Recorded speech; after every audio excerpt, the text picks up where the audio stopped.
First flight पहली airlines company नहीं है जो बैंक्रप्सी की कैटेगरी में आ गई है। इसके पहले भी 1990 के दशक में ईस्ट वेस्ट एयरलाइंस और हाल ही के सालों में किंगफिशर जेट एयरवेज भी कुल मिलाकर 20 से ज़्यादा एयरलाइंस कंपनी इंडिया में बंद हो चुकी हैं। जहाज गवर्नमेंट सस्ते फ्लाइट उड़ान स्कीम लॉन्च की है और गो फर्स्ट को चीप फ्लाइट के नाम से भी जाना जाता था। तो हम आज इस वीडियो में आपको बताएंगे इंडिया में कौन कौन सी एयरलाइंस अभी तक फेलियर हुई हैं और रीज़न क्या है इनके फेलियर होने का। तो वीडियो में लास्ट तक जरूर बने रहिएगा। तो गो फर्स्ट फ्लाइट्स के बारे में जानने के पहले हम पुराने फेलियर्स एयरलाइंस कंपनी के बारे में जान लेते हैं। वैसे तो 21 एयरलाइंस कंपनी हैं जो अभी तक इंडिया में फेल्ड हुई हैं, लेकिन हम आज कुछ फेमस एयरलाइंस के बारे में जानते हैं। ईस्ट वेस्ट एयरलाइंस एक प्राइवेट एयरलाइंस कंपनी थी जो 1992 से 1996 तक इंडिया में चलती थी। एयरलाइंस की स्थापना दुबई के एक बिजनेसमैन तकीउद्दीन वाहिद द्वारा की गई थी, जिसका उद्देश्य भारतीय मध्यम वर्ग को कम लागत वाली हवाई यात्रा प्रदान करना था। एयरलाइंस के मालिक तकीउद्दीन वाहिद को गोली मार कर हत्या कर दिए जाने के बाद ओवरऑल मिलाकर financial mismanagement, over expansion, safety concerns, competition from other airlines and regularity issues से ईस्ट वेस्ट एयरलाइंस फ्लॉप हुई। अंत में इसे 1996 में इसे बंद कर दिया गया। गुजरात एयरवेज एक क्षेत्रीय एयरलाइन थी जो 1995 से 1997 तक भारत में संचालित हुई थी। एयरलाइंस अहमदाबाद गुजरात में स्थित थी। इसके पास 2 डार्नियर 228 विमानों का बेड़ा था। गुजरात एयरवेज की स्थापना गुजरात के बिजनेसमैन के एक ग्रुप ने की थी। एयरलाइंस ने शुरू में अहमदाबाद और सूरत के बीच उड़ानें संचालित की, लेकिन बाद में गुजरात के अन्य शहरों जैसे वडोदरा, भावनगर और कांडला में भी अपने परिचालन का विस्तार किया। 1997 में गुजरात एयरवेज को फाइनेंशियल डिफिकल्टीज एंड माउंटिंग डफ्स के कारण परिचालन बंद करने के लिए मजबूर होना पड़ा। एयरलाइन के 2 डार्नियर 228 विमानों को अनपेड फीस के कारण the airport authority of India द्वारा जब्त कर लिया गया था, और कोई भी कंपनी बिना एरोप्लेन के फ्लाइट की सुविधा कैसे प्रदान करेगी। ओवरऑल गुजरात एयरवेज एक छोटी क्षेत्रीय एयरलाइन थी। एयरलाइन की फेलियर का reason combination of financial difficulties, regulatory issues और जो अन्य कंपनी के कंपटीशन के कारण हुई। एयर सहारा एक प्राइवेट एयरलाइन थी जो 1993 से 2007 तक भारत में संचालित थी। एयरलाइन की स्थापना एक व्यवसायी और सहारा इंडिया परिवार समूह के संस्थापक सुब्रत राय ने की थी। एयर सहारा ने 1993 में 2 बोइंग 737-200 विमानों के साथ सहारा एयरलाइन के रूप में अपना परिचालन शुरू किया।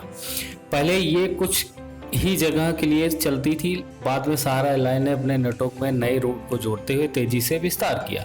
2000 में सहारा एयरलाइंस दुबई के 2 सेवाओं की शुरुआत के साथ अंतर्राष्ट्रीय उड़ानें संचालित करने वाली भारत की पहली निजी एयरलाइन बन गई। एयर सहारा ने यात्रियों को अनुभव को बढ़ाने के लिए इन फ्लाइट एंटरटेनमेंट सिस्टम और रॉयल्टी प्रोग्राम जैसे कई सुविधाएं पेश की।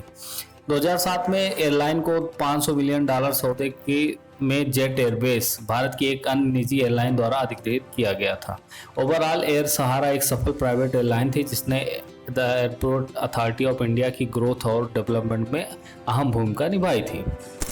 एयर डेक्कन एक कम लागत वाली एयरलाइन थी जो 2003 से 2012 के भारत में संचालित हुई।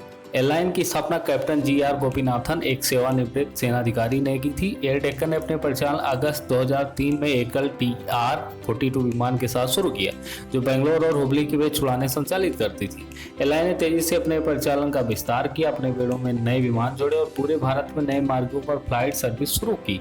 एयर डेक्कन अपने कम किराए के लिए जाना जाता था। उसने उन लाखों भारतीयों के लिए हवाई यात्रा सस्ती कर दी जिन्होंने पहले कभी हवाई यात्राएं नहीं की थी। एयरलाइन ने यात्रियों के अनुभव को बढ़ाने के लिए ऑनलाइन बुकिंग और मोबाइल चेकिंग जैसी नई सुविधा भी पेश की। 2007 में एयर डेक्कन को $1.4 बिलियन के सौदे में किंगफिशर एयरलाइंस भारत की एक अन्य निजी एयरलाइन द्वारा एक्वायर किया गया था। इस पे एक साउथ मूवी भी एक बनी है, अगर आप लोगों ने देखी है तो नीचे कमेंट में जरूर लिखिएगा। पैरामाउंट एयरवेज एक प्राइवेट एयरलाइन थी जो 2005 से 2010 के बीच में संचालित हुई। इस एयरलाइन की स्थापना बिजनेसमैन M त्यागराजन ने की। पैरामाउंट एयरवेज ने अक्टूबर 2005 में चेन्नई, कोयम्बटूर और मदुरई के बीच संचालन करने वाली पहली एम्ब्रेयर E170 विमानों के बेड़े के साथ अपना परिचालन शुरू किया। एयरलाइन ने खुद को एक प्रीमियम एयरलाइन के रूप में स्थापित किया जो अपने यात्रियों को बिजनेस क्लास सीटिंग, रुचिकर भोजन और व्यक्तिगत सेवा प्रदान करती थी। 2010 में पैरामाउंट एयरवेज को वित्तीय घटनाओं और बढ़ते कर्ज के कारण परिचालन बंद करने के लिए मजबूर होना पड़ा।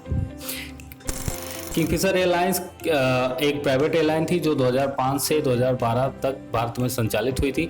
इस एयरलाइन की स्थापना बिजनेसमैन विजय माल्या ने की थी, जिसका उद्देश्य बिजनेस और लीजर ट्रेवलर्स को प्रीमियम एयर ट्रेवल प्रोवाइड करना था। किंगफिशर एयरलाइन ने अपना परिचालन मई 2005 में 4 एयरबस A320 विमानों के बेड़े के साथ शुरू किया, जो बेंगलोर, मुंबई और दिल्ली के बीच उड़ानें संचालित करती थी। एयरलाइन ने खुद को एक प्रीमियम एयरलाइन के रूप में स्थापित किया। भारतीय विमान बाजार में एक प्रमुख खिलाड़ी बनने के लिए एयर डेक्कन और पैरामाउंट एयरवेज सहित कई अन्य एयरलाइनों का भी एक्वायर किया था। 2012 में किंगफिशर एयरलाइन को financial difficulties and regulatory issues के कारण परिचालन बंद करने के लिए मजबूर होना पड़ा। जेट एयरवेज एक प्राइवेट एयरलाइन थी जो 1993 में 2019 तक परिचालन में संचालित हुई। इस एयरलाइन की स्थापना बिजनेसमैन नरेश गोयल ने की थी। जेट एयरवेज ने मई 1993 से 4 बोइंग 737-300 विमानों के बेड़े के साथ मुंबई और अहमदाबाद के बीच परिचालन उड़ानें शुरू की। एयरलाइन ने तेजी से अपने परिचालन का विस्तार किया, अपने बेड़े में नए विमान जोड़े और पूरे भारत और विदेश में नए मार्गों और गंतव्यों को लॉन्च किया। 2019 में जेट एयरवेज को financial difficulties and mounting drifts के कारण परिचालन बंद करना पड़ा। ये थे कुछ पुराने एयरलाइंस कंपनी। अब बात करेंगे गो फर्स्ट के बारे में।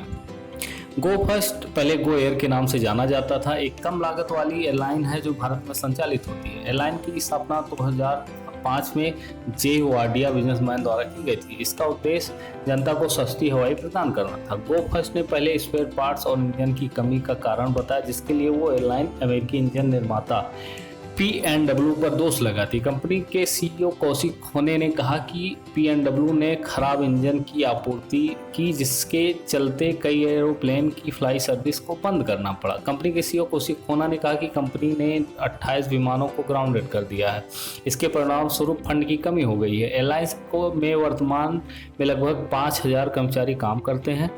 इन घटनाओं के सामने आने के बाद नागरिक उड्डयन महानिदेशालय DGCA ने उड़ानों के अचानक कैंसिल को लेकर एयरलाइंस को नोटिस जारी किया। विमान नियामक ने एयरलाइंस से 24 घंटे में जवाब दाखिल करने को कहा है। DGCA ने अपने नोटिस में एयरलाइन को बताया कि एयरलाइंस अनुमोदित कार्यक्रम का पालन करने में विफल रही और यात्रियों को असुविधा का सामना करना पड़ा।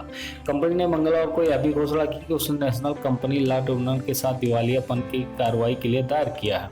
एयरलाइन ने दावा किया वह वित्तीय दायित्वों को पूरा नहीं कर सकती। कंपनी ने अपने फाइलिंग में कहा कि प्रेट एंड विटनी ने इंजन ऑर्डर जारी करने से इनकार कर दिया, जिसके लिए उनके लिए आधे बेड़ों को संचालित करना मुश्किल हो गया। CEO कौशिक खोना ने कहा कि गो फर्स्ट द्वारा संचालित एयरबस A320 विमान बेड़े के लिए प्रेट एंड विटनी इंजन का एकमात्र आपूर्ति करता है। नागरिक उड्डयन मंत्री ज्योतिरादित्य सिंधिया ने कहा कि एयरलाइन की हर संभव मदद की जा रही है। उन्होंने कहा कि इस मुद्दे को शामिल हितधारकों के साथ उठाया गया है। सिंधिया ने एयरलाइंस में उचित व्यवस्था करने को भी कहा ताकि यात्रियों को असुविधा न हो। एयरलाइन ने अपनी वेबसाइट पर उड़ान रद्द होने की हुई असुविधा के कारण खेद व्यक्त किया। जल्द ही भुगतान के मूल मोड के लिए पूर्ण धनवापसी जारी की जाएगी। हम स्वीकार करते हैं कि उड़ान रद्द होने से आपकी यात्रा की योजना बाधित हो सकती है और हम हर संभव सहायता प्रदान करने के लिए प्रतिबद्ध हैं। हो सकता है इस कंपनी की वापसी हो जाए अगर गवर्नमेंट हेल्प करती है। अब बात करते हैं क्या कारण है जो एयरलाइंस कंपनी घाटे में चलती है। तो कुछ रीजन जैसे पॉलिटिकल इंटरफेरेंस। इंडियन एयरलाइंस का स्वामित्व और संचालन भारत सरकार द्वारा किया जाता है, जो अक्सर इसके संचालन में हस्तक्षेप करती है। इसके कारण कंपनी जल्दी निर्णय नहीं ले पाती और वो इससे विफल हो जाती हैं। गवर्नमेंट हमेशा बदलती रहती है और अपने हिसाब से नई योजना पे काम करती है। पूर्व मैनेजमेंट। इंडियन एयरलाइंस पूर्व मैनेजमेंट से काफ़ी हद तक परेशान है, जिसमें over staffing, lack of accountability और नेपोटिज्म भी शामिल है। इन कारकों के कारण वर्कफोर्स लॉ, प्रोडक्टिविटी और पूर कस्टमर सर्विस होती है, जो कि कंपनी में बहुत बुरा प्रभाव डालते हैं। Operational inefficiency. इंडियन एयरलाइंस को पुरानी तकनीकी खराब रखरखाव और आधुनिक विमानों में निवेश की कमी का कारण ऑपरेशन इनएफिशिएंस का सामना करना पड़ता है, जिसके परिणाम स्वरूप अक्सर उड़ान में देरी और रद्दीकरण होते हैं, जिससे एयरलाइन की प्रतिष्ठा को ठेस पहुंचती है। अगला है इंडियन एयरलाइंस को इंडिगो और स्पाइसजेट जैसे कम लागत वाले एयरलाइंस में कड़ी प्रतिस्पर्धा का सामना कर पड़ता है, जो सस्ते किराए और बेहतर ग्राहक सेवा प्रदान करती थी। इंडियन एयरलाइंस अपनी उच्च परिचालन लागत, और खराब सेवा मानकों के कारण इन एयरलाइंस के साथ प्रतिस्पर्धा करने में असमर्थ हो जाते हैं, जिसके कारण कई एयरलाइंस कंपनी को बंद होना पड़ता है। सेफ्टी कंसर्न्स इंडिया एयरलाइंस की सुरक्षा संबंधी चिंताओं का इतिहास रहा, जिससे कई दुर्घटनाएं और विमान से जुड़ी घटनाएं शामिल हैं। इसने एयरलाइन में जनता के विश्वास को कम कर दिया है और इसकी रेपुटेशन को खराब किया। ये नहीं, वर्ल्ड में भी एयरलाइन सेक्टर बहुत चुनौतीपूर्ण है, लेकिन हाल ही में टाटा ने एयर इंडिया को लेकर और कई विमान ऑर्डर करने तक लगता है इसको बहुत ज़्यादा है, लेकिन बड़ी कंपनी के आने से छोटी कंपनी को परेशानी का सामना करना पड़ता है। कैसे लगा मेरा वीडियो कमेंट बॉक्स में ज़रूर लिखिएगा और हमारे साथ जुड़ने के लिए सब्सक्राइब और बेल आइकन को दबाना ना भूलिए।